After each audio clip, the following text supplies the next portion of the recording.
Será que aquele personagem da sua série ou filme preferido poderia existir na vida real ou é só uma manifestação dos desejos de quem escreveu?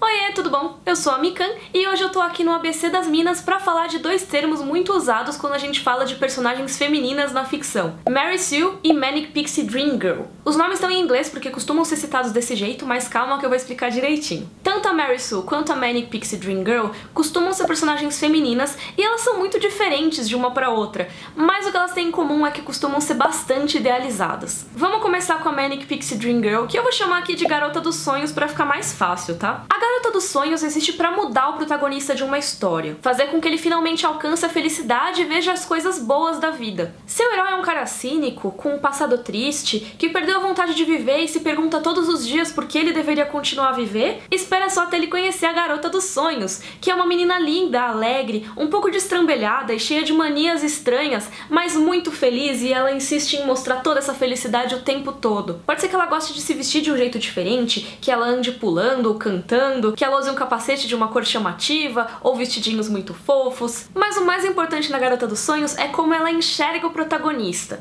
Normalmente ela quer porque quer transformar esse cara, ela quer mostrar pra ele que a vida é boa, que vale a pena ser vivida, e ela faz de tudo pra fazer isso, não sai do pé dele. E por que ela quer fazer isso, se eu acabei de falar que o nosso herói é um cara meio cínico e chatão? Porque ela existe em prol do protagonista e pra mais nada além disso. Esse termo foi usado pela primeira vez em um texto lá em 2007 sobre o filme Elizabethtown. Nesse texto, o crítico de cinema Nathan Rabin diz que a Garota dos Sonhos existe só na imaginação dos escritores sensíveis e que ela serve para ensinar jovens homens a abraçar a vida e seus infinitos mistérios e aventuras. O problema é que o termo saiu do controle e o próprio Rabin diz que se arrepende de ter criado. Isso porque tinha gente acusando qualquer personagem feminina felizinha e um pouco diferente de ser uma Manic Pixie Dream Girl, que não era a crítica do Nathan Rabin em primeiro lugar. Um exemplo muito bom de como o termo pode ser confuso é o filme 500 Dias com Ela. Muita gente vê a Summer, a personagem da Zooey Deschanel, como um exemplo de Garota dos Sonhos, mas na verdade esse personagem é uma desconstrução da Garota dos Sonhos. O protagonista do filme é que idealiza a Summer e pensa que ela vai ser essa garota que vai mudar a vida dele, vai trazer cor de volta à vida dele. Mas ela é muito mais do que isso. Se essa personagem não tem desejos e objetivos, além de estar com o protagonista e mudar a vida dele, então sim, ela pode ser uma Garota dos Sonhos. E aí a gente tem esse outro termo que é quase o oposto da Garota dos Sonhos,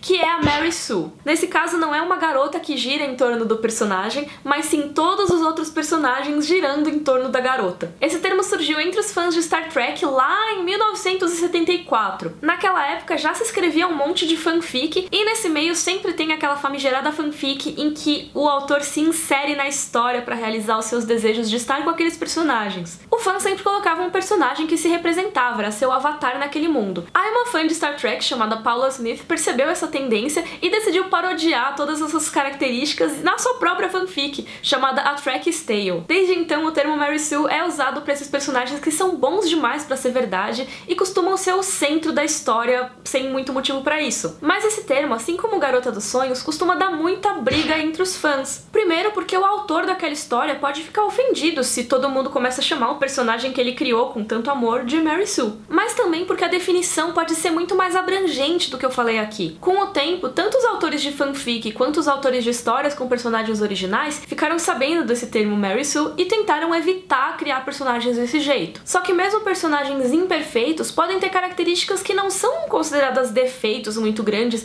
e que não evitam que a personagem possa ser uma Mary Sue. Por exemplo, uma personagem que é uma estudante brilhante, ela é linda e ela tem todas as qualidades, mas o defeito é que ela é desastrada, então ela tromba em todo mundo. Isso não necessariamente é um defeito e pode até ser usado positivamente na história, quando ela tromba em alguém e aí vira amiga daquela pessoa, por exemplo. E tem gente que dá defeitos de verdade pra Mary Sue, mas mesmo assim não escapa de criar um personagem desse tipo, porque na verdade a perfeição pode ser uma característica da Mary Sue clássica, mas não é o mais importante dela. O mais importante é o efeito que ela causa na história e nos outros personagens. Normalmente todos os personagens querem ser amigos dela ou querem ter um relacionamento com ela.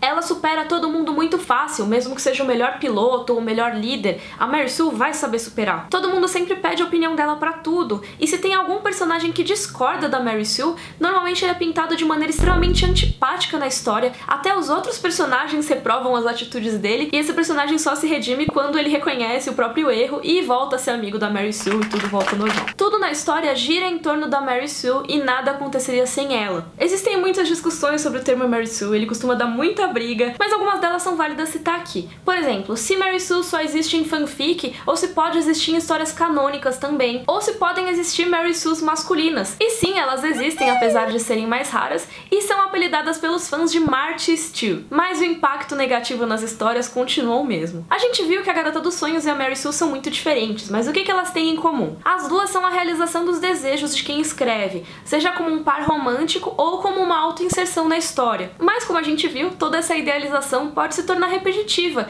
então vale muito mais a pena tentar criar personagens menos rasos e mais interessantes na sua história, né?